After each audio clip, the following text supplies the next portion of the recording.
sortons d'un entretien très important avec le président de la République. Cet entretien fait suite aux initiatives que lui-même avait déjà prises en allant à la rencontre du chef de l'État du Burundi et puis du Congo-Brazzaville. Ce sont des échanges qui ont porté essentiellement sur des sujets d'intérêt national.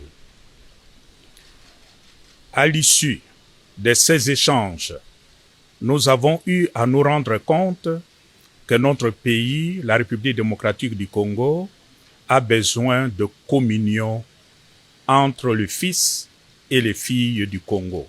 L'unité, la communion pour être solide, pour être fort. Comme vous le savez tous, notre pays aujourd'hui souffre d'une agression qui vient essentiellement de l'Est du Rwanda, nous le savons. Mais comment pouvons-nous faire face à une telle agression si nous sommes divisés entre nous, les fils et filles du Congo? À l'issue de nos échanges et face aux enjeux, le chef de l'État, conformément à l'initiative qu'il avait déjà prise en allant trouver ses collègues chefs d'État de pays voisins, a levé l'option, et j'ai l'honneur de vous l'annoncer, le chef de l'État a levé l'option d'engager notre pays dans un dialogue entre fils et filles du Congo, un dialogue inclusif, naturellement aux conditions qui se préciseront chemin faisant. C'est l'occasion pour moi aujourd'hui, au nom de tous mes collègues qui sont ici, les chefs religieux, d'exprimer ma gratitude au président de la République qui, en tant que père d'une nation, d'une famille, s'est surpassé, s'est dépassé, je dirais, pour prendre cette initiative et inviter tous les fils et filles du Congo à s'asseoir et à se dire ce qui ne va pas. Voilà pourquoi aujourd'hui je lui dis de tout cœur merci pour cette hauteur.